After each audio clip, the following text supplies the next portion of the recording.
Aprendí exactamente en qué lugar estaba dentro de mi familia la noche en que mi papá levantó su copa en la cena y dijo: «Felicidades, aquí está tu coche, hijo». Todos aplaudieron. Luego se volteó hacia mí, bajó la voz y me dio una cuenta en lugar de una sonrisa. La renta, a más tardar el domingo. En ese momento, años de favoritismo silencioso se enfocaron de golpe. Sonreí, me lo tragué, y no dije nada, pero algo dentro de mí hizo las maletas. Lo que pasó después no explotó en la mesa. Se fue desplegando después y dejó a toda mi familia deshilachándose. Antes de contarles, denle me gusta, díganme desde dónde me están escuchando y compartan su consejo, porque importa. Me llamo Sara, y en papel me veo como la hija de la que se supone que los papás presumen. Trabajo en servicios sociales, de esos trabajos donde te sientas frente a personas en sus peores días e intentas sostenerles el piso bajo los pies. Aprendí temprano a mantener la calma, a escuchar, a sostener las cosas cuando las emociones se disparan. Lo curioso es que la mayor parte de esas habilidades las aprendí en casa. Por fuera, nuestra casa siempre se veía sólida. El jardín bien recortado, fotos familiares alineadas en marcos iguales, comidas de domingo que empezaban puntuales.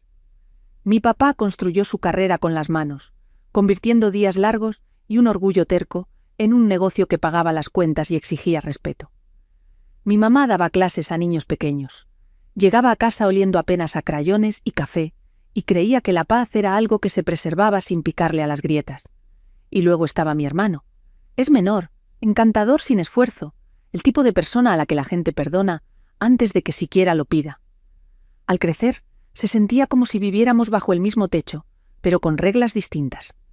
Cuando él batallaba, la casa se inclinaba hacia él.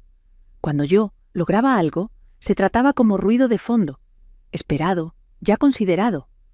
No recuerdo que alguien me sentara a decirme: «Esperamos más de ti». No hacía falta. Estaba en los silencios, en cómo hojeaban mis boletas mientras las de él se discutían, en cómo mis decisiones se cuestionaban mientras las suyas se celebraban. Me volví la confiable, la que ayuda, la que resuelve, la que llena huecos sin que se lo pidan.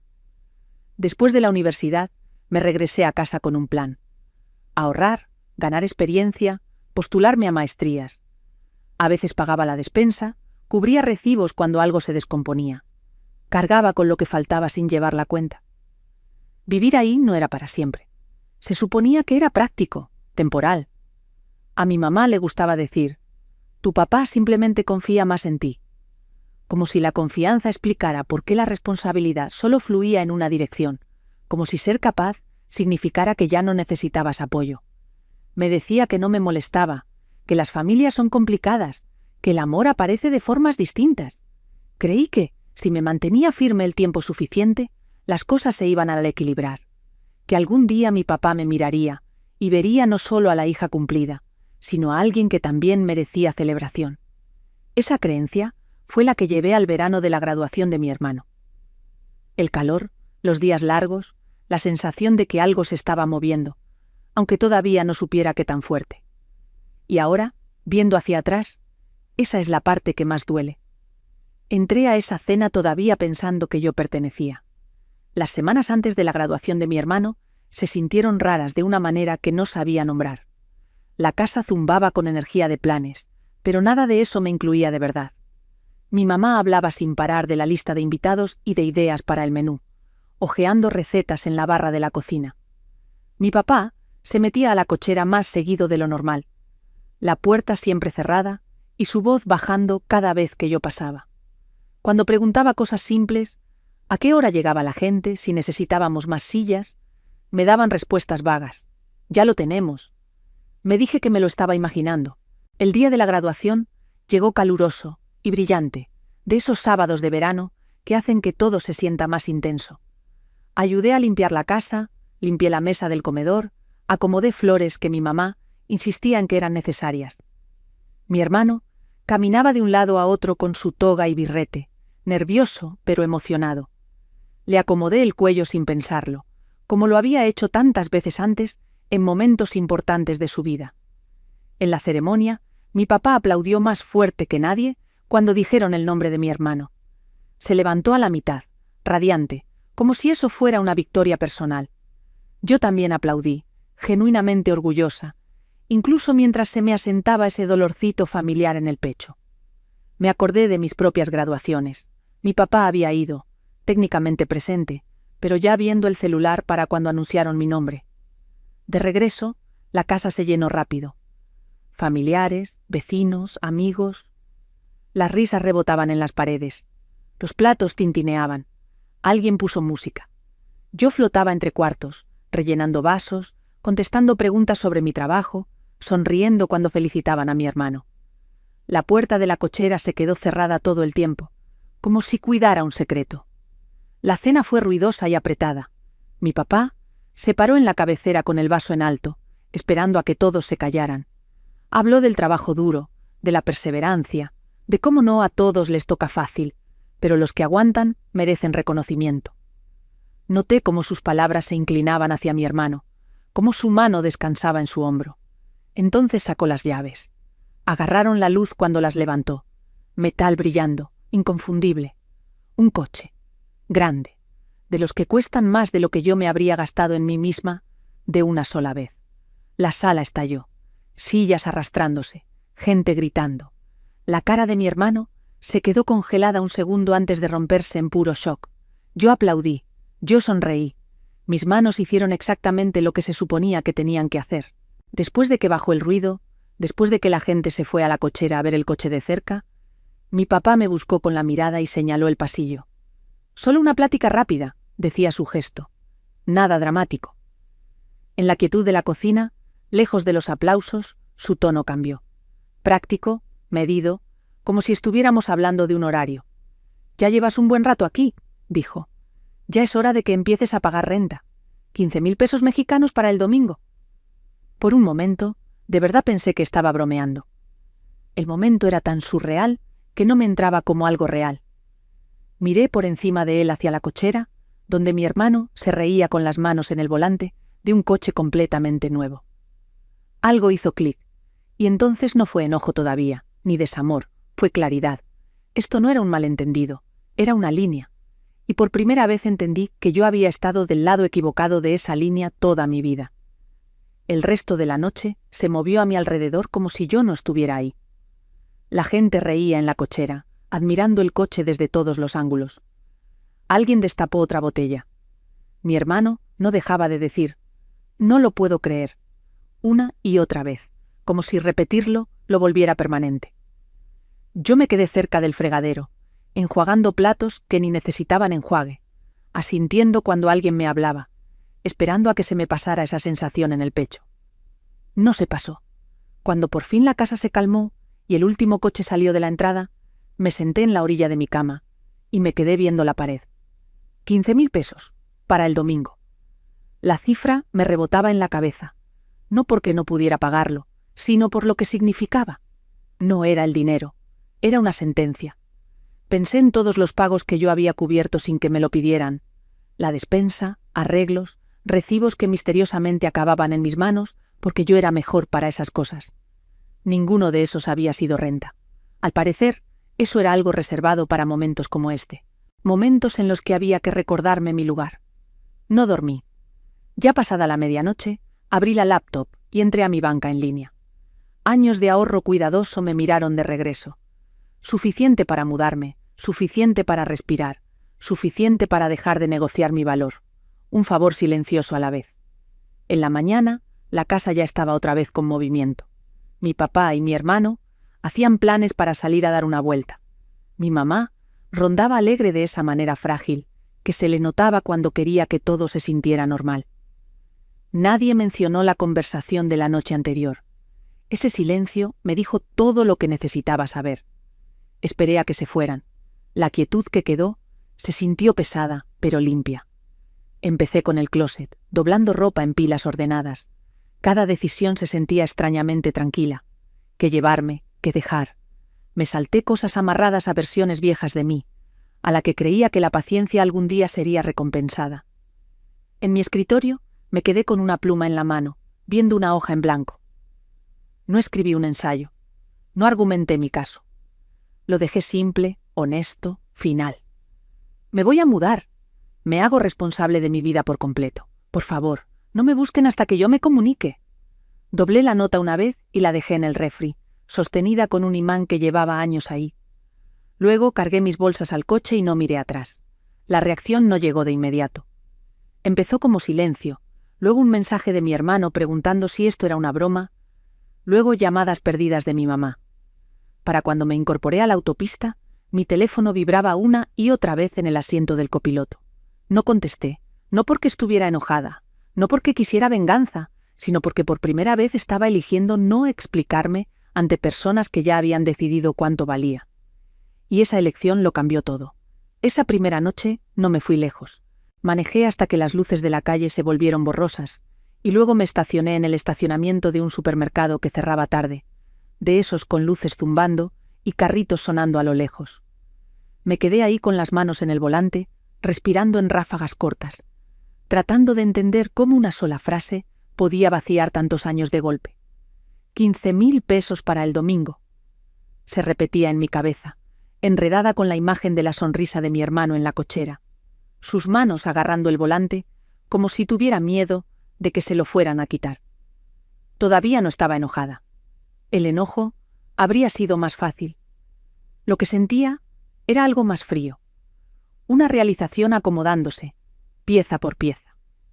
Mi teléfono se encendió otra vez. El nombre de mi hermano. ¿Estás bien?, decía el mensaje. Mamá está histérica. Mi papá dice que exageraste. Me quedé viendo la pantalla un buen rato, antes de bloquearla y dejar el teléfono boca abajo. No le debía a nadie una versión inmediata de mí. No esa noche. La primera semana me quedé con mi mejor amiga. No hizo muchas preguntas, solo me dio una llave extra. Vació un cajón y me dijo: «Quédate el tiempo que necesites». La sencillez de eso casi me hizo llorar. Sin sermones, sin condiciones. Espacio. Los mensajes siguieron, sobre todo de mi mamá. Mensajes de voz largos que iban de la preocupación a la acusación. Quería platicarlo. Quería que regresara para que volviéramos a ser familia. Nunca mencionó la renta, nunca mencionó el momento en que lo hicieron. Como si ignorarlo pudiera borrar lo dicho. Mi papá no llamó al principio. Cuando lo hizo, fue breve, controlado. «Esto es innecesario», dijo. «Los adultos no se van así». Casi me reí. Yo no me había ido así. No hice berrinche. Empaqué en silencio. Dejé una nota. Si acaso, fue la decisión más tranquila que había tomado en mi vida. Unos días después, mi hermano me llamó. No me escribió, me llamó. «¿Podemos hablar?», preguntó. Su voz sonaba más apagada de lo normal, menos segura. Nos vimos en una cafetería a medio camino entre la casa de mi amiga y la casa de mis papás. Terreno neutral. Llegó temprano, moviendo el pie, con el celular en la mano como si fuera un salvavidas. «No sabía», dijo en cuanto me senté. «Lo de la renta». Mi papá no me dijo nada. «Lo sé», dije, y lo decía en serio. Nada de esto era su culpa. Se recargó, se talló la cara. «Todo está raro allá. Mi mamá no deja de llorar. Mi papá está enojado todo el tiempo. Y ahora me están preguntando cosas que tú resolvías. Recibos, citas, trámites, cosas con las que ni sé por dónde empezar». Lo vi decirlo en voz alta. Lo vi procesarlo. Vi cómo se le metía la confusión. Por primera vez, el colchón bajo él ya no estaba. «No estoy desapareciendo», le dije. «Solo ya no lo voy a hacer por todos». Asintió lento, como si la idea le diera miedo, pero también le hiciera sentido. Esa conversación se me quedó grabada porque fue el momento en que entendí que el verdadero cambio ya había pasado. Yo no tenía que hacer nada dramático. El sistema se estaba desarmando solo. La confrontación real llegó después, no en la mesa, no en la cochera, sino una tarde tranquila cuando mi papá llegó a la casa de mi amiga sin avisar. Abrí la puerta y ahí estaba, con las manos en los bolsillos, la mandíbula tensa. Miró alrededor como si el departamento pequeño lo ofendiera. «¿Podemos hablar?», preguntó. Me hice a un lado. Nos sentamos frente a frente, el espacio entre los dos cargado con todo lo que no se había dicho. No perdió el tiempo. «Nos exhibiste», dijo. «Hiciste un escándalo». «Me fui en silencio», respondí. «Eso no es un escándalo». «Nos dejaste sin aviso», lo miré fijo. «Tú me soltaste un cobro de renta en la celebración de mi hermano. Eso sí fue sin aviso. Lo minimizó con un gesto. Eso es negocio. Ya eres adulta. Los adultos pagan su parte. Y aún así, dije, le compraste un coche que cuesta más de lo que yo me he gastado en mí misma. Eso es diferente. Me quedé callada. Dejé que el silencio hiciera el trabajo. Él necesitaba empujón. Tu hermano necesitaba impulso, dijo por fin. Tú siempre has estado bien sola. Ahí estaba de nuevo. El guión de siempre. Entonces, por ser yo la que resuelve, ¿me toca menos? Pregunté. Suspiró como si yo lo agotara. Estás comparando peras con manzanas. Me incliné hacia adelante. No. Estoy comparando esfuerzo con recompensa. Estoy comparando responsabilidad con apoyo. Y estoy preguntando por qué eso solo va en una dirección. Dudó apenas un segundo. Y luego lo dijo. Porque él lo vale. Las palabras cayeron pesadas y limpias, sin una disculpa alrededor. Por un momento, sentí algo abrirse dentro de mí. No dolor, alivio. Porque la pregunta que me había hecho toda la vida, por fin tenía una respuesta honesta. Me paré. No estoy aquí para pelear contigo, dije. Solo necesitaba escucharlo. ¿Escuchar qué? Tronó. Que yo nunca iba a ganar, dije calmada. Ni siendo responsable, ni siendo paciente, ni quedándome. Frunció el ceño. ¿Estás torciendo todo esto? No, dije. Lo estoy aceptando. Lo acompañé a la puerta. Se veía sorprendido, como si esperara lágrimas o gritos. Alguna palanca. ¿De verdad vas a hacer esto? Preguntó. ¿Irte por dinero? Negué con la cabeza. Me fui por claridad. Después de eso, las llamadas se intensificaron. Mi mamá llamaba llorando. Mi hermano escribía en mayúsculas, en pánico, diciendo que todo se estaba cayendo. Y luego mi papá empezó a marcarme a cada número que tenía, una y otra vez. Desde su teléfono, desde el de mi mamá, desde el teléfono fijo. Dejé que sonaran, no por coraje, por necesidad. En las semanas siguientes vi las consecuencias desde lejos. Mi hermano batalló con expectativas que nunca había tenido que cumplir. Mi mamá se volvió más callada, más cuidadosa, obligada a enfrentar cuántas veces había suavizado todo en lugar de plantarse. Y mi papá, que siempre había controlado el ritmo de la familia, perdió ese control por completo. No sabía cómo arreglar nada sin dar órdenes, no sabía cómo reparar nada sin imponer. Mientras tanto, mi vida se acomodó en algo estable. Encontré mi propio lugar, me enfoqué en el trabajo, la gente lo notó. Mi supervisora empezó a confiarme más responsabilidades. Empecé a ser reconocida, no como la hija de alguien, sino como yo. Una noche, mi teléfono vibró otra vez. Un mensaje de mi papá. No quise decirlo así. Me quedé viendo esas palabras mucho tiempo. Luego contesté. El impacto importa más que la intención. No respondió. Ahí supe que la confrontación se había acabado. No porque él se disculpara, no porque todo se arreglara, sino porque yo ya no necesitaba que él entendiera para seguir adelante. El poder había cambiado en silencio, de forma irreversible, y la familia que dejé atrás ya no volvería a operar igual. La caída no pasó de golpe. Llegó en olas, disparejas e incómodas, como una casa asentándose después de un sismo silencioso. Mi hermano fuese el primero en quebrarse. Sin mí, recordándole fechas, explicándole expectativas, amortiguándole el golpe, se perdió. Me llamó más de una vez, la voz apretada, admitiendo que se sentía rebasado, no enojado, no exigente, asustado. Por primera vez, estaba parado donde yo siempre había estado, esperado a resolver sin aplausos. Lo ayudé cuando pude, pero no volví a ponerme como colchón. Ese espacio se quedó vacío a propósito. Mi mamá cambió más lento, dejó de dejar mensajes de voz desesperados y empezó a mandar mensajes cortos. Entre actualizaciones sobre la casa, se le escapaban disculpas. No nombró el favoritismo de frente, pero ya no fingía que todo estaba bien. Cuando nos vimos para un café semanas después, se veía cansada de una forma que no le había visto antes, más callada, más honesta. Me di cuenta de que mi ausencia la había obligado a sentarse con una incomodidad que llevaba años esquivando. Mi papá fue el último en ajustarse. Perder el control no lo volvió suave de inmediato. Lo volvió más pequeño. Se le acabaron las órdenes y las amenazas. Sin mi confiabilidad para sostenerlo, su autoridad dejó de funcionar como antes.